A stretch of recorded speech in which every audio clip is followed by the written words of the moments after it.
Espacio Solaris presenta.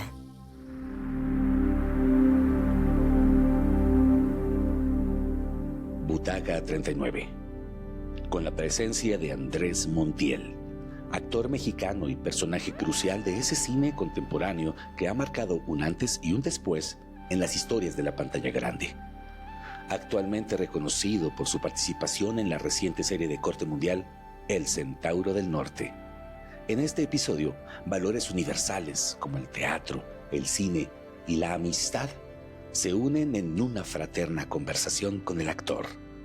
Quedan con ustedes Sandra Aguilera, Alejandro Sosa y Juan Pablo Arroyo Abraham.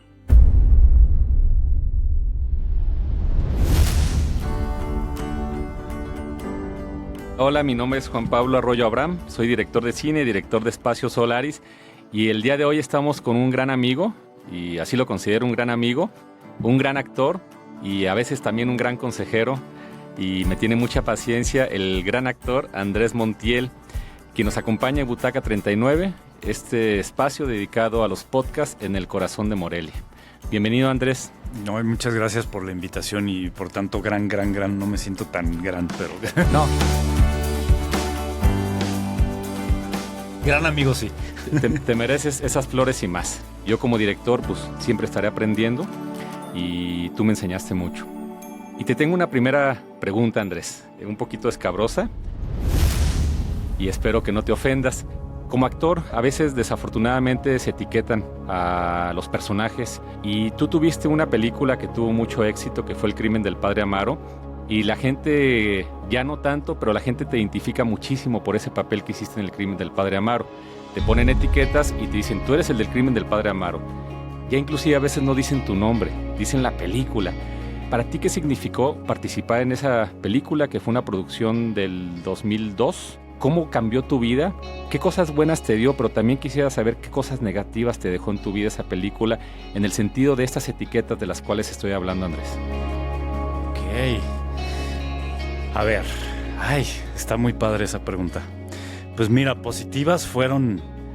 Creo que fueron más las positivas que negativas, y no porque le quiera echar flores al proyecto en sí o a Carlos Carrera, el director, sino porque pues yo estaba muy chavito, por ende muy verde, que bueno, hay chavitos que ya no están tan verdes, pero yo sí estaba muy verde. Estaba recién llegado de Guadalajara, yo soy de Guadalajara, llegué a la Ciudad de México, buscando abrirme más camino, porque en Guadalajara pues no había gran cosa, ahora ya hay más. La oportunidad llegó a mí de una manera muy, ¿cómo diría? Pues como de rebote, de una manera muy extraña. Entonces, de hecho, la película ni siquiera tenía ese nombre. Estaban disfrazándola con otro nombre y yo no sabía de qué se trataba. Entonces, en ese momento donde me llega, creo que no dimensioné que era una cosa de ese tamaño, hasta que me dijeron, oye, te quedaste y empiezan los ensayos tal día.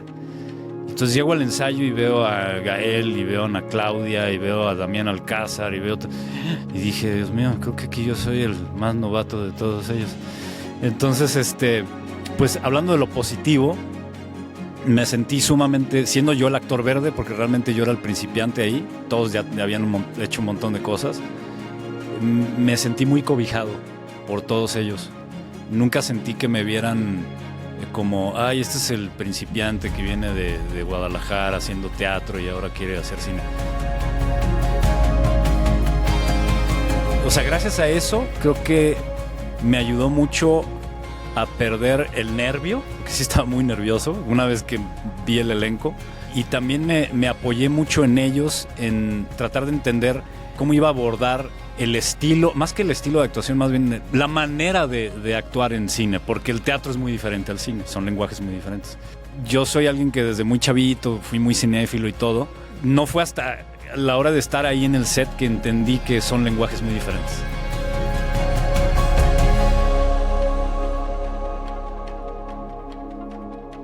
La parte negativa, pues sí, creo que varios años después sí estaba ya un poco cansado de que nada más me ubicaran por eso, ¿sabes? Porque era como de, pues sí, pero ya estoy haciendo otras cosas, ¿no? Como sobre todo en aquel momento. Ahorita ya pasaron muchísimos años, ya pasaron 2 décadas. Incluso amigos míos muy cercanos me seguían presentando con su gente. Él es actor. ¿Viste El Padre Amaro? Y era así como, ya mejor di que nada más que soy actor. Y ya. Esa fue la parte negativa, pero nunca lo sentí como un estigma ni algo como que estuviera cargando de que, qué vergüenza, porque además es una película de la cual hay que estar muy orgullosos, independientemente de que haya sido taquillera o no, porque es una buena película. Malo que hubiera sido recordado todo el tiempo por, no sé, la Noche de los Muertos Vivientes 3 o algo así. Pues sí, efectivamente. Yo mismo, perdón Andrés, cuando hicimos Día 6 te presentaba como el actor del crimen del Padre Amaro, así que retiro lo dicho porque has hecho muchísimas otras cosas. Oye, Andrés, y justo, bueno, yo te quería preguntar, pero creo que ya lo estás respondiendo. Tu formación es en teatro, formación escénica, es muy distinta a la formación actoral. ¿Cómo te adecuas a los proyectos que te van presentando? Y también me gustaría saber, cuando tienes 2 proyectos, o sea, ¿te vas al teatro? ¿Siempre te gusta, regresas al teatro? ¿O te encanta pues la magia del cine, no? Pues mira, de la última parte de la pregunta, es una cosa que me sigue conflictuando un poco porque los dos me gustan mucho. Son lenguajes diferentes, pero los dos tienen su magia.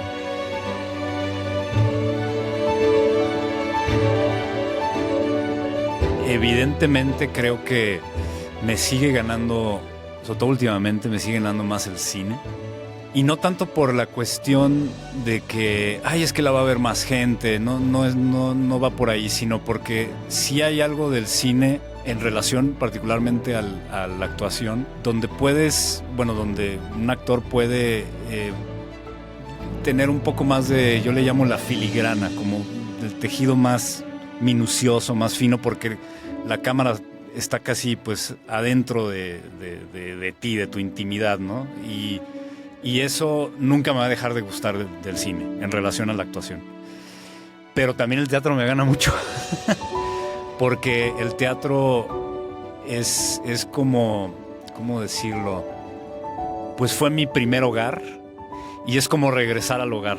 Así es como un regreso al hogar, donde en el momento que ya simplemente me acaba de suceder hace poco, que todavía no arranca realmente ese proyecto que voy a hacer este año, pero tuve un primer acercamiento y me subí al escenario y fue una sensación de, pues sí, como de regresar a casa. Digo, ya estoy aquí en el teatro otra vez.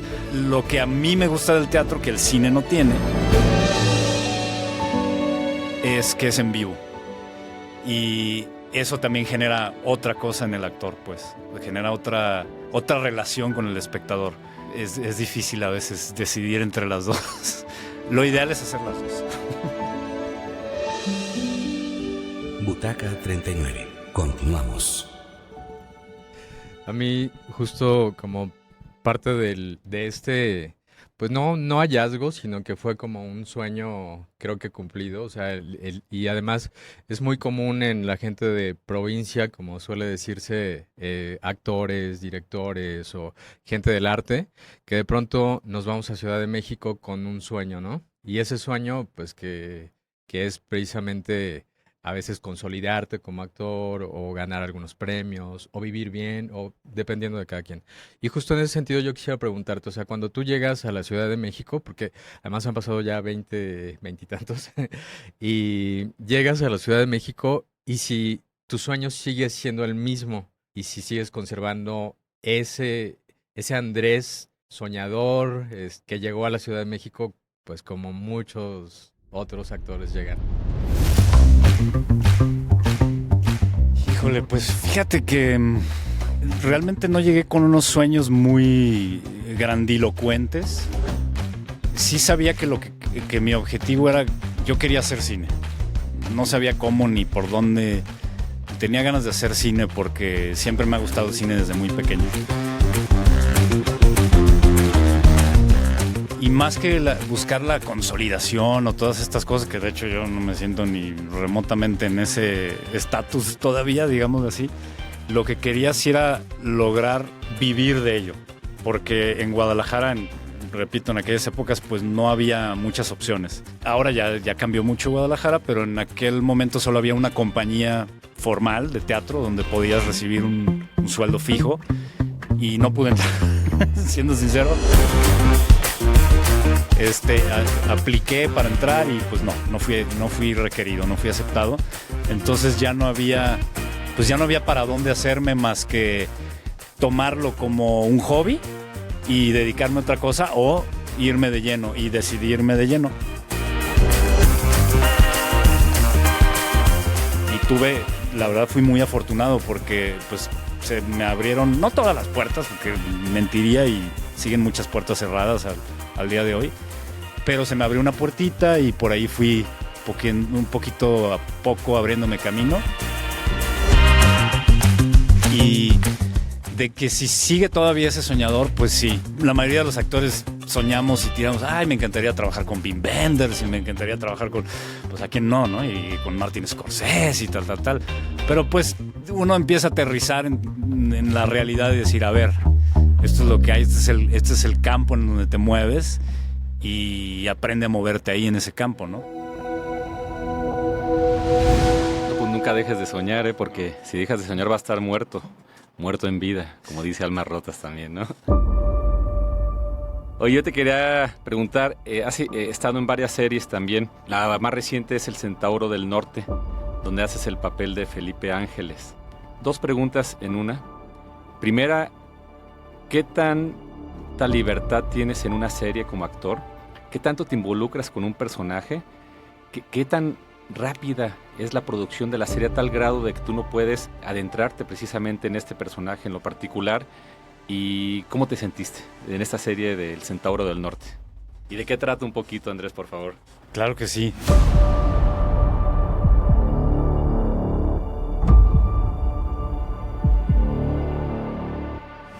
Ahora sí que como cada película y cada obra de teatro es diferente el proceso dependiendo del director, el productor, lo demás. Las series también. Desafortunadamente sí hay un ritmo más vertiginoso en las series, pero el caso particular del Centauro del Norte no fue así, porque mucho pues por la cabeza, el director, que no sucede esto a menudo en las series, él es el mismo director de todos los episodios. Muchas veces un director dirige un capítulo, luego otro y cambian y cada quien tiene una manera de hacerlo completamente diferente. Entonces él sí fue como muy... siento yo, me atrevería a afirmar que es uno de sus proyectos soñados. Él desde hace mucho quería hacer algo sobre Pancho Villa y todo esto. Rafael Lara. Entonces eso ayudó mucho a que las cosas fueran muy diferentes comparándola con otras series. No hubo, la verdad, ensayo. En casi ninguna serie desafortunadamente se ensaya. Hubo lecturas, pero sí, particularmente, bueno, yo creo que lo hizo con los demás actores también, me pidió que sí hiciera el trabajo de investigar quién fue este señor, ¿no? Porque además mucha gente no sabe incluso puedo decirlo que yo mismo no sabía mucho de Felipe Ángeles más que el nombre. Y pues eso me ayudó, o sea, hice mi trabajo por mi cuenta de investigar, que hay mucho material del señor, de historiadores, de documentales, incluso en redes, en YouTube. Hay un museo en Hidalgo, él era del estado de Hidalgo, y eso me sirvió muchísimo. Tuve muchas herramientas de dónde agarrarme. Entonces, aunque no hubo ese proceso de ensayos, sí llegué ya al set con una idea muy clara. Dije, ya sé quién es este cuate. Y ya de lo que fue el proceso, creo que ha sido de las series que más he disfrutado. Precisamente porque Rafa tenía también muy claro lo que quería. Los pobres son ignorantes y no entienden de poder. ¿Qué ciudad vamos a tomar primero? Chihuahua.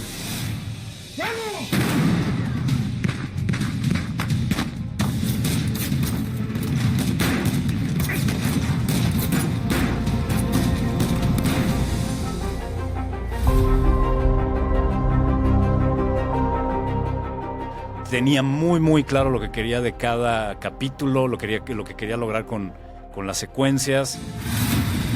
Siento que Zapata y yo tenemos muchas cosas en común. Todos saben quién es usted. Pancho Villa, el guerrillero del norte.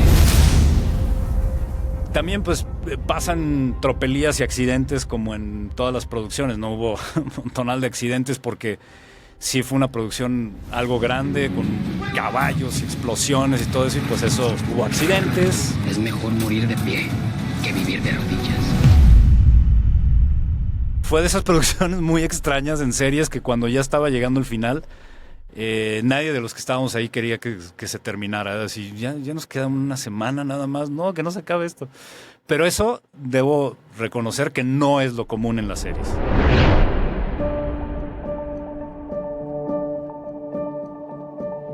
Y justamente, bueno, has participado en varios proyectos históricos, de corte histórico, ¿no? Entonces, pero después das un brinco y, bueno, haces Monstruosamente Solo, por ejemplo, que es un proyecto más encaminado hacia la animación. Entonces, bueno, debe ser una experiencia increíble también, ¿no? Participar con un personaje animado, con una voz, pues, de Joaquín Cosío, por ejemplo, que también es poeta, entonces conoce el lenguaje. ¿Cómo escoges tus proyectos? ¿Qué te lleva? ¿Qué es lo que mueve tu corazón? Porque en cada uno hay una investigación, una preparación anterior a hacerlo. Pensaba que te gustaba la historia, dije, bueno, a lo mejor es por ahí, pero luego te vas hacia otro lado. ¿Qué es lo que te mueve? Híjole, soy sincero, mira, quisiera tener ese privilegio que tienen muchos colegas de poder escoger siempre los proyectos, y no siempre es así. O sea, todavía no acceso a estar en eso de que me llegan 20 guiones, voy a escoger cuál es el que me parece mejor.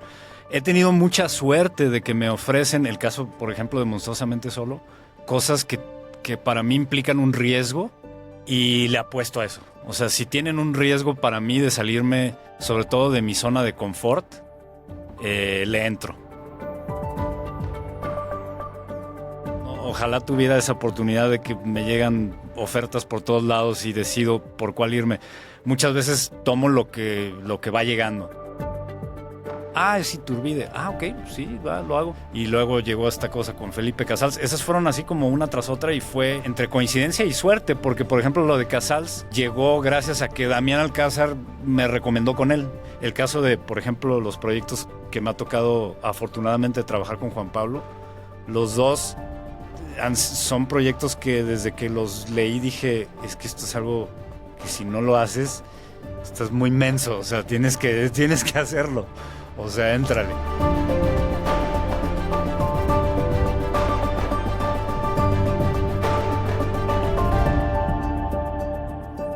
Entonces busco siempre eso, salirme de un poco de mi zona de confort, de lo que ya sé hacer, y básicamente eso.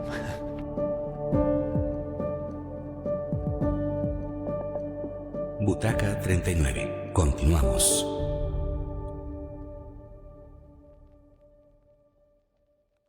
Siguiendo un poco con la parte actoral y formativa y todo esto, quisiera preguntarte precisamente en la evolución que has tenido que experimentar, igual que pues toda la gente en todas las áreas pues de la vida, no solamente en la actuación y en el cine, van surgiendo precisamente estas nuevas tendencias, pues tanto de actuación como también de trabajo, luego ahora con la inteligencia artificial y todo esto, que me parece que en el mundo de la actuación pudiera generar hasta un grado de frustración cuando de repente te enfrentas con nuevas dinámicas de trabajo y cómo se maneja eso. O sea, la pregunta es cómo se maneja, cómo te enfrentas tú como actor que de alguna manera vienes evolucionando pues con esta aparición de todas estas técnicas, dinámicas, etcétera. ¿Cómo las enfrentas cuando de pronto surgen generaciones en este momento que ya están ahí, o sea, que nacen con esto? ¿Hay algún grado de frustración cuando te enfrentas a eso? ¿Cómo se abordan desde una parte a lo mejor un poco desconocida? ¡Wow! ¡Qué pregunta! ¡Uf!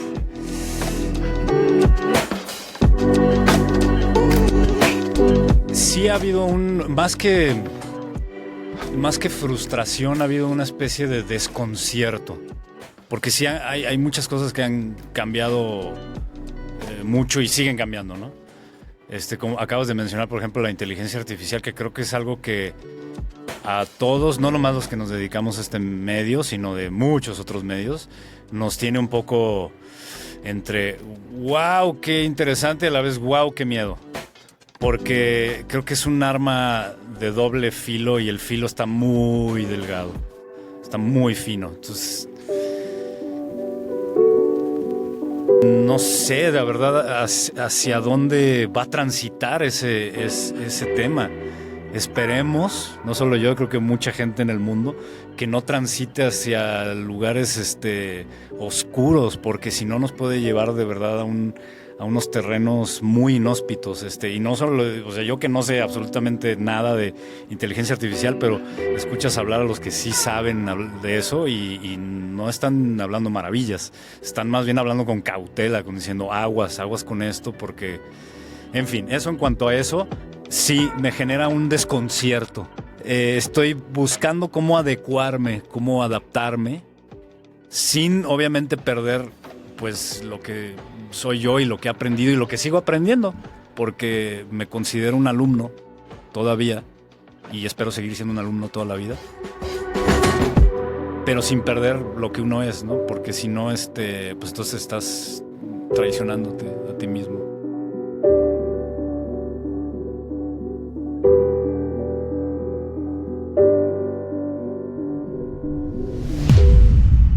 Fíjate, voy a destruir tu pregunta, Alejandro, ¿eh? Yo, claro, todos estamos espantados, inteligencia artificial, todo eso, pero creo que la base fundamental de todo, inclusive las bases filosóficas para poder llegar a una disciplina como la cinematografía, siguen siendo el origen. Y ese origen nunca hay que perderlo. Y sí podemos explorar nuevas tecnologías, pero si las exploramos sin fundamento, nos vamos a perder en ellas. Yo en lo personal quisiera preguntarte, y más que hablabas del teatro, lo que preguntó Sandra, si sigues tú aferrándote a los orígenes de la actuación. Es decir, si tú cuando tienes un personaje sigues basándote en las teorías clásicas para prepararte para ese personaje. Y te quería preguntar algo muy puntual. ¿Qué técnica actoral normalmente utilizas tú? Fíjate que no me considero alguien que tenga una técnica específica. He aprendido tampoco quiero presumir de que todas las técnicas de actuación, pero digamos las más conocidas, Stanislavski, Meisner, Grotowski. En algún momento tuve un maestro que estaba muy hacia esa técnica que es más formal, del cuerpo que te lleva a un punto emocional, etc. Entonces creo que más bien he ido tomando lo que me funciona y lo que sirve para mí de varias, y haciendo mi propia técnica. Y también siempre me sucede que dependiendo, como dicen por ahí, dependiendo del sapo es la pedrada, ¿no? Cuando hay un proyecto que requiere de profundizar de una manera distinta o digamos más aguda, me voy hasta el fondo. Y cuando es algo que dices, me acaban de hablar ayer y entro mañana al llamado y no me están dando el guión ahorita, tienes que recurrir a una técnica pues más formal, porque no tienes tiempo ni siquiera para preparar y profundizar. Me inclinaría a decir que a mí la que más me funciona es Meisner, porque tiene que ver mucho con escuchar. Tiene que ver mucho y no solo escuchar con el oído, tiene que ver mucho con atender no solo obviamente al director, sino al compañero con el que estás trabajando. Porque me di cuenta, cuando estaba en mi fase de estudiante, que hacer el trabajo en casa es muy importante y todo, pero que una vez que llegas al ensayo o al set, esa preparación que tienes se transforma cuando estás con el otro. Y entonces cuando tienes muy estructurado ya eso, de casa, no tiene que ser así como yo lo pensé, pues ya no te moldeas a partir del otro. Y Meisner sí plantea más esa apertura de que pues tú tienes que transformarte a partir de que está otro ahí enfrente de ti. Porque así es la vida también, ¿no? Una cosa es estando solo uno en casa y sales a la calle y te va modificando el otro. Y además, ya particularmente a mí, Meisner, o sea, esa técnica se me hace muy humana, porque tiene que ver precisamente con eso que nos modifica y que nos conecta, que es el otro. Nosotros muchas veces, yo diría que la mayoría de las veces nos transformamos incluso en la vida a partir de nuestras relaciones con los demás.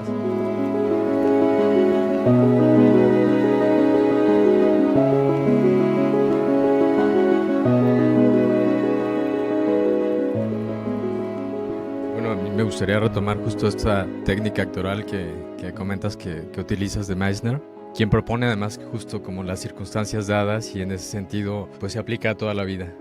Y quisiera preguntarte, porque además como que me das mucho esa confianza de saber que eres un actor que está vigente, de saber que eres un actor y que además nos hablas de todos estos miedos o estos temores o esta, pues sí, como esta perspectiva hacia el futuro. Pues quisiera preguntarte cómo se ve el panorama de la actuación en el cine mexicano. Otra muy buena pregunta, que a lo mejor voy a ser muy duro con mi respuesta, pero pues tengo que ser honesto porque si no, no tiene chiste. Yo veo el panorama ahorita, para mí al menos, evidentemente es mi experiencia, complicado en el cine. Se está haciendo mucho, eso es real, o sea, se está produciendo mucho, en mucha cantidad, muchas más películas que hace 10 años, que hace 20 años.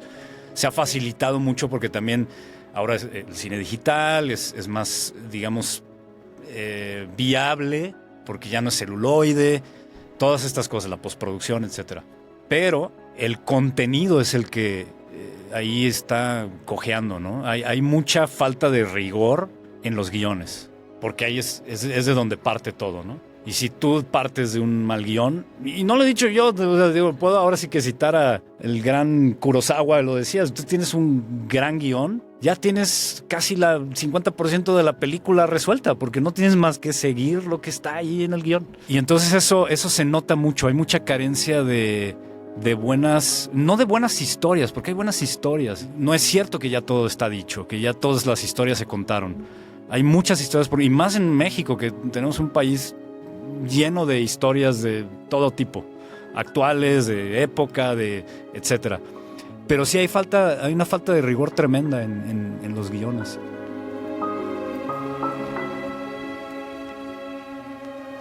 A medida que haya más rigor en nuestras historias, en cómo se escriben, que yo sé que no es fácil, el proceso de escritura es creo que el más exigente, habrá por ende mejores resultados en la pantalla, ¿no?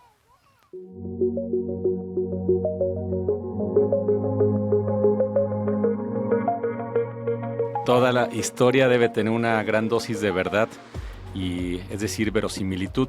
Y si no nos identificamos con los personajes, pues básicamente puede pasar de noche esa película, esa serie, ese documental. Entonces, al final de cuentas, es en lo que yo creo que desde la escritura, como tú mismo dijiste, tenemos que crear personajes con los cuales nos identifiquemos. Inclusive puede ser una historia de terror, puede ser terror, comedia, pero tienen que estar de alguna u otra manera humanizadas. Es decir, si hay una persona que está en una casa abandonada y tiene miedo a que un espíritu se le aparezca o alguien la mate, pues esa persona, debemos de sentir el miedo de esa persona. Si hay una comedia, pues también tenemos que involucrarnos con los personajes. Entonces a veces las comedias son muy ligeras. ¿Por qué? Porque no traen una dosis de verdad, y desde el origen, desde el guión, pues ya traen los personajes flojos, ¿no? Entonces creo que en muchos países tenemos ese error. Estamos, como dicen por ahí, tan lejos de Dios y tan cerca de Estados Unidos. Estados Unidos tiene cosas muy buenas y muy malas, pero a veces queremos copiar esquemas. Y no tenemos que copiar nada. México es un país lleno de sabor y de color. Entonces creo que simplemente tenemos que escarbarle un poquito, crear buenos guiones y hacer buenas películas.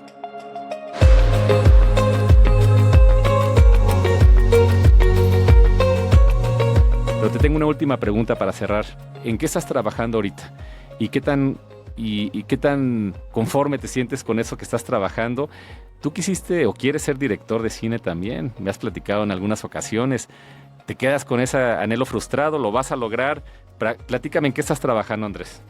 Bueno, ahorita estoy en la fase muy, muy, muy inicial de un proyecto de teatro que me tiene muy entusiasmado, que se llama, puedo hacer el comercial porque digo, todavía falta para que se estrene, que se llama Pequeñas Infidelidades. Es una obra de dos personajes que hace una deconstrucción de una pareja muy muy interesante para trabajar. Eso es en lo que estoy.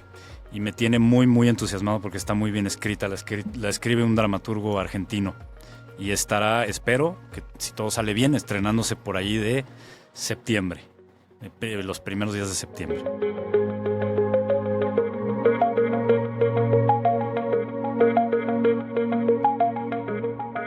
Y de lo otro que me dices, sí es un anhelo, pero mira, le tengo una admiración y un respeto profundo, y no porque tú estés aquí, podrías no estarlo, pero lo diría abiertamente, a los directores, porque están en todo, tienen que ver todo, tienen que estar al pendiente de todo, y desde la fase inicial del proyecto hasta que termina, y muchas veces más allá.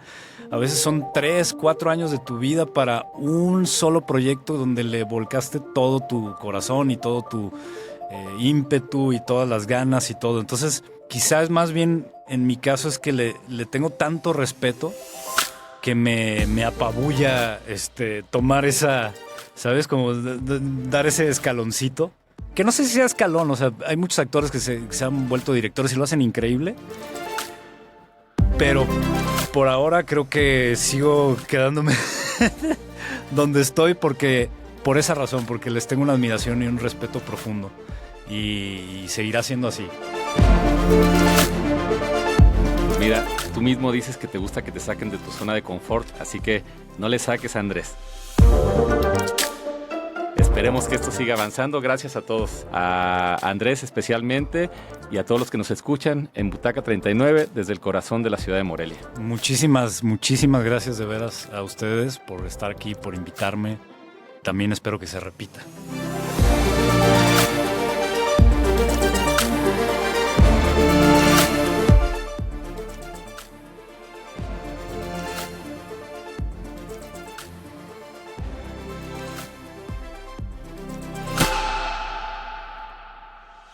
Una producción de Ayuntamiento de Morelia, Secretaría de Cultura, Comisión Fílmica de Morelia, Solaris y Huella Digital.